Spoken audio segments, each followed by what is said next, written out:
ജമാഅത്തെ ഇസ്ലാമി രൂപീകരിച്ചിട്ട് ഒരുപാട് കാലം ജമാഅത്തുകാരെ രീതി എന്താ, നിങ്ങൾ വോട്ട് ചെയ്യാൻ പോകൂല. എന്താ വോട്ട് ചെയ്യാൻ പോകാത്തത്? ഇവിടെ ഇസ്ലാമിക ഗവൺമെന്റ് അല്ല ഭരിച്ചുകൊണ്ടിരിക്കുന്നത്. ജമാഅത്തെ ഇസ്ലാമിയുടെ വാദം, ഇവിടെ നമ്മളെ നിസ്കാരം നോമ്പൊക്കെ ശരിയാകണമെങ്കിൽ, ഷഹാദത്ത് കലിമ പോലും സ്വീകാര്യോഗ്യമാകണമെങ്കിൽ ആദ്യം വേണ്ടത് ഇവിടെ അള്ളാന്റെ ഭരണം ഉണ്ടാകലാണ്. അള്ളാന്റെ ഭരണം എന്ന് പറഞ്ഞാൽ എന്താണ്? സോളിഡാരിറ്റിക്കാരന്റെ ഭരണം. അള്ളാന്റെ ഭരണം എന്ന് പറഞ്ഞാൽ എന്താ? വെൽഫെയർ പാർട്ടിന്റെ ഭരണം എത്തിയാ ഓക്കെ. ഏതെങ്കിലും ഒരു വാർഡില് വെൽഫെയർ പാർട്ടി എന്ന് പറയുന്ന ജമാഅത്തെ ഇസ്ലാമിയുടെ ഏടാകൂടത്തിന് ഒരു മെമ്പർ ഉണ്ടായാൽ അവിടെ തൽക്കാലം അള്ളാന്റെ ഭരണം. അല്ലാതെ പിന്നെ ജമാഅത്തുകാർക്ക് വോട്ട് ചെയ്യാൻ പറ്റൂലല്ലോ. ഇങ്ങനെ ജമാഅത്തെ ഇസ്ലാമിക്കാർ ഒരുപാട് കാലം വോട്ട് ചെയ്യാൻ മാറി നിന്നു എന്ന് മാത്രമല്ല, ആയത്തോതിയിട്ട് പച്ചക്കു പറയാണ് ഇസ്ലാമികമല്ലാത്ത ഭരണ വ്യവസ്ഥയെ സപ്പോർട്ട് ചെയ്യാൻ വേണ്ടിയിട്ട് ഒരിക്കലും നമ്മൾ വോട്ട് ചെയ്യാൻ പാടില്ല. ഇവിടെയുള്ള എല്ലാ രാഷ്ട്രീയ പാർട്ടികളും ശ്രദ്ധിക്കേണ്ട കാര്യമാണ്. ജമാഅത്തെ ഇസ്ലാമിയെ ആരെങ്കിലും എപ്പോഴെങ്കിലും ഒക്കെ മടിയിൽ വെച്ചിട്ടുണ്ടോ, അത് അടക്കേമെന്ന് വിട്ട് കവുങ്ങാകും. അവസാനം പിരിച്ചു കുഴിച്ചിടാൻ കഴിയാത്ത കോലത്തിൽ അത് നിങ്ങളുടെ ആസനത്തിൽ ആൽമരമായി മാറും. അതുകൊണ്ട് ജമാഅത്തെ ഇസ്ലാമി ഡേഞ്ചറാണ്. ഈ ജമാഅത്തെ ഇസ്ലാമിക്കാര് ഇസ്ലാം കൈകാര്യം ചെയ്യുമ്പോൾ ഇസ്ലാം തെറ്റിദ്ധരിക്കപ്പെടുകയാണ്. ഈ ജമാഅത്തെ ഇസ്ലാമിക്കാര് ഇസ്ലാമിക ഭരണത്തെ കുറിച്ച് പറയുമ്പോൾ ഇസ്ലാമിക ഭരണം തെറ്റിദ്ധരിക്കപ്പെടുകയാണ്. ഇവർ മുസ്ലിം ഖലീഫമാരെ കുറിച്ച് പറയുമ്പോൾ ആ ഖലീഫമാര് തെറ്റിദ്ധരിപ്പിക്കപ്പെടുകയാണ്. ഇവർ ഇസ്ലാമിനെ വെറുതെ വിട്ടാൽ അതാണ് ഉമ്മത്തിനോട് അവർ ചെയ്യുന്ന ഏറ്റവും വലിയ ഉപകാരം. കാരണം പറയാണ്, ആയിരക്കണക്കായ മനുഷ്യരുള്ള ഈ നാട്ടിലെ ഒരു പഞ്ചായത്ത് ഇലക്ഷൻ വരുമ്പോ നമ്മളെ നാട്ടിലെ സ്ഥിതി എന്താണ്? പള്ളിക്കല പ്രസിഡന്റായ അയമൂട്ടിയാജിനെ ഗ്രാമപഞ്ചായത്തിലേക്ക് ഇന്ന ചിഹ്നത്തിൽ വോട്ട് ചെയ്ത് വിജയിപ്പിക്കണമെന്ന് പറഞ്ഞ് നമ്മുടെ വീടുകളിൽ വോട്ട് ചോദിക്കാൻ വരുന്ന കൂട്ടത്തിൽ ആരുണ്ട്? തൊട്ടപ്പുറത്തുള്ള അമ്പലത്തിന്റെ സെക്രട്ടറി ഉണ്ട്, അപ്പുറത്തെ ചർച്ചിന്റെ സെക്രട്ടറി ഉണ്ട്. അങ്ങനെ ഹൃദയഹാരിയായ മതേതരത്വത്തിന്റെ സൗകുമാര്യത കളിയാടുന്ന ഈ സാംസ്കാരിക കേരളത്തിന്റെ തെരുവില് അള്ളാന്റെ ഖുർആൻ ദുർവ്യാഖ്യാനം ചെയ്ത് പച്ച മലയാളത്തില് മൗദൂദി പൗരോഹിത്യം പറഞ്ഞ വിഘടനവാദത്, മൗദൂദി പൗരോഹിത്യം പറഞ്ഞ മതവിരുദ്ധതയാണിത്. ചില കാര്യങ്ങളിൽ ഇസ്ലാമിക നേതൃത്വത്തെ അംഗീകരിക്കുകയും ബാക്കി ജീവിതത്തിന്റെ സുപ്രധാനമായ കാര്യങ്ങളിൽ, രാഷ്ട്രീയ ഭരണ മേഖലകളിൽ, സാമൂഹ്യ സാമ്പത്തിക സാംസ്കാരിക രംഗങ്ങളിൽ അനിസ്ലാമികമായ ജാഹിലീയമായ നേതൃത്വത്തെ, മുശ്രിക്കുകളുടെ, ദൈവനിഷേധികളുടെ, മതവിരുദ്ധരുടെ, അതുപോലെ തന്നെ ധിക്കാരികളുടെ, അഴിമതിക്കാരുടെ നേതൃത്വം അംഗീകരിക്കുകയും ചെയ്യുക എന്നത് ഒരു ഇസ്ലാമിക സമൂഹത്തിന് ചേർന്നതല്ല.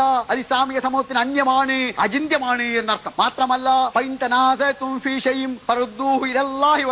നിങ്ങൾക്കിടയിൽ ഭിന്നത ഉണ്ടായാൽ അള്ളാഹുവിലേക്കും പ്രവാചകനിലേക്കും മടക്കുക. ജീവിതത്തിന്റെ സുപ്രധാനമായ രാഷ്ട്രീയ കാര്യങ്ങൾക്ക് നമ്മുടെ നേതാവ് സോണിയാഗാന്ധിയാണെങ്കിൽ വിവാദമുണ്ടാകുമ്പോൾ, തർക്കമുണ്ടാകുമ്പോൾ ഖുർആനിലേക്കും സുന്നത്തിലേക്കും മടക്കാൻ സോണിയാഗാന്ധി സമ്മതിക്കുമോ? കരുണാകരൻ സമ്മതിക്കുമോ? ആന്റണി സമ്മതിക്കുമോ? ഏതെങ്കിലും രാഷ്ട്രീയ പാർട്ടികളോ ഭൗതിക സംഘടനകളോ പ്രശ്നങ്ങൾ ഉണ്ടാകുമ്പോൾ ഖുർആനിലേക്കോ പ്രവാചകനിലേക്കോ മടക്കാൻ എപ്പോഴെങ്കിലും സമ്മതിക്കുമോ? സന്നദ്ധമാകുമോ? അഥവാ അംഗീകരിക്കുന്നുണ്ടോ? യഥാർത്ഥത്തിൽ അതുകൊണ്ട് തന്നെ അനിസ്ലാമിക നേതൃത്വം എന്നത് ഇസ്ലാമിക സമൂഹത്തിന് ചിന്തിക്കാനേ പറ്റാത്ത കാര്യമാണ്. ഓലൊക്കെ നന്നായിക്കണ മൂല്യരെ ആരെ പറഞ്ഞ് ഇന്ന് വരെ ഞങ്ങൾ ആ പറഞ്ഞത് തെറ്റാണ് എന്ന് ഈ സമൂഹത്തിന്റെ മുമ്പിൽ ജമാഅത്തെ ഇസ്ലാമിക്കാർ വിളിച്ചു പറഞ്ഞിട്ടുണ്ടോ?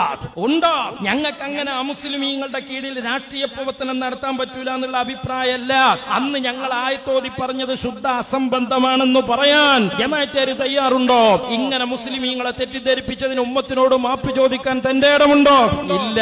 ഇത് അവരുടെ ഒളി അജണ്ടയാണ്, ഇത് അവരുടെ ഹിഡൻ അജണ്ടയാണ്. ഈ അജണ്ട ഒരുപാട് കാലം ഇവർ പബ്ലിക്കിൽ പുറത്തെടുത്തു. അങ്ങനെ ഒരു രാഷ്ട്രീയ പാർട്ടിന്റെയും കൂടെ നിന്നില്ല എന്ന് മാത്രമല്ല, ഇവിടെ വോട്ട് ചെയ്യാൻ പോലും പാടില്ല. ഇസ്ലാമിക ഭരണം വരാതെ വോട്ട് ചെയ്താൽ ഷിർക്കാണ് എന്നാണ്, ഇസ്ലാം എന്ന് പുറത്തു പോണ കാര്യമാണ് എന്ന് പച്ചക്ക് ജമാഅത്തെ ഇസ്ലാമിക്കാർ പ്രസംഗിക്കുകയാണ്. ജമാഅത്തെ ഇസ്ലാമി ഷിർക്കാണ് എന്ന് പറഞ്ഞ ഇന്നും ഷിർക്കാണ്, ഇന്നലെ ഷിർക്കാണ്, നാളെ ഷിർക്കാണ്. അതാണ്. നിയമസഭയിലും ഷിർക്കന്നെ, ഗ്രാമപഞ്ചായത്തിലും ഷിർക്കന്നെ, ഈ തെരഞ്ഞെടുപ്പിലും ഷിർക്കന്നെ, കഴിഞ്ഞ തെരഞ്ഞെടുപ്പിലും ഷിർക്കന്നെ, വരുന്ന തെരഞ്ഞെടുപ്പിലും ഷിർക്കന്നെ. എന്താ കാരണം? ഒരു സംശയങ്ങൾക്ക് വേണ്ട. ഒരാൾ ദൈവേതര ഭരണവ്യവസ്ഥയ്ക്ക് കീഴിൽ, കേട്ടോളൂ, ദൈവേതര ഭരണവ്യവസ്ഥയ്ക്ക് കീഴിൽ ദൈവേതര ഭരണവ്യവസ്ഥ നടത്തേണ്ടതിനായി തെരഞ്ഞെടുപ്പിൽ മത്സരിക്കുകയും അസംബ്ലിയിൽ പോവുകയും ചെയ്യുന്ന പക്ഷം അത് തൗഹീദിന് വിരുദ്ധവും അനനുവദനീയവും ജനാധിപത്യവുമാണ്. മനസ്സിലായപ്പോ നിങ്ങൾക്ക് ഈ പറഞ്ഞത് ദൈവേതര വ്യവസ്ഥ എന്ന് പറഞ്ഞാൽ എന്താ അറിയോ? ഉമർ റളിയല്ലാഹു തആല അൻഹുവിന്റെ ഭരണമല്ല ഇവിടെ, ഖുർആനും സുന്നത്തും അനുസരിച്ചുള്ള ഭരണമല്ല ഇവിടെ. ഡോക്ടർ അംബേദ്കർ ഉണ്ടാക്കിയ ഭരണഘടനയും അതനുസരിച്ചുള്ള ജുഡീഷ്യറിയും ജനാധിപത്യ വ്യവസ്ഥയുമാണ് ഇവിടെ. അങ്ങനെയുള്ള ഒരു നാട്ടിൽ അതിനെ ശക്തിപ്പെടുത്താൻ വേണ്ടി വോട്ട് ചെയ്യലാണ് ഇപ്പൊ നമ്മളൊക്കെ ചെയ്യണത്. ജമാഅത്തെ ഇസ്ലാം 27 വർഷം എന്നതാണ് ഉദ്ധരിച്ചത് നമ്മളെ സാക്ഷാൽ മുജാഹിദുകളുടെ പത്രം. അപ്പോ ഇസ്ലാമിക ഭരണമല്ലാതെ നമ്മൾ ഇവിടെ ഒന്നിലും ഇടപെടാൻ പാടില്ല. ഇവിടെ അടിസ്ഥാനപരമായി മുസ്ലിമീങ്ങളുടെ പ്രധാനപ്പെട്ട അജണ്ട ഇസ്ലാമിക ഭരണം സ്ഥാപിക്കലാണ് എന്നാണ് ജമാഅത്തെ ഇസ്ലാമി പറയുന്നതെങ്കിൽ അതിന്റെ ഹൈന്ദവ വേർഷനാണ് ഹിന്ദുത്വ എന്ന് പറയുന്നത്. ജമാഅത്തെ ഇസ്ലാമി ഇസ്ലാമിന്റെ പേരിൽ ഈ പറയുന്നത് എന്താണോ അതിന്റെ ഹൈന്ദവ വേർഷനാണ് RSS ഇവിടെ പറഞ്ഞുകൊണ്ടിരിക്കുന്നത്. ഇന്ത്യ എന്നാൽ ഹിന്ദുത്വമാണ്, ഇന്ത്യൻ ദേശീയത എന്നാൽ ഹൈന്ദവ ദേശീയതയാവണം എന്ന RSSകാരന്റെ അതേ വാദമാണ് ഇസ്ലാമിന്റെ പേരിൽ ജമാഅത്തെ ഇസ്ലാമി ഉയർത്തിക്കൊണ്ടുവരുന്നത്. എന്നാൽ മുസ്ലിമീങ്ങൾക്ക് അങ്ങനെ ഒരു വാദമല്ല. ഇസ്ലാമിക ഭരണമല്ലെങ്കിൽ പിന്നെ മുസ്ലിമായി മരിക്കാൻ പറ്റൂല എന്നുള്ള വാദം മുസ്ലിമീങ്ങൾക്കില്ല. ലക്ഷക്കണക്കായ പ്രവാചകന്മാര് ലോകത്ത് വന്നിട്ട് ആ പ്രവാചകന്മാരിൽ അധിക പ്രവാചകന്മാരും മരണപ്പെട്ടത് ഇസ്ലാമിക രാജ്യത്തല്ല, ഇസ്ലാമിക ഭരണം നടപ്പിലാക്കിയിട്ടല്ല. അപ്പൊ അവരൊക്കെ ഈമാൻ പൂർണ്ണല്ല എന്ന് പറയേണ്ടി വരൂലേ? അപ്പൊ ഇത് ജമാഅത്തെ ഇസ്ലാമിയുടെ ആശയമാണ്.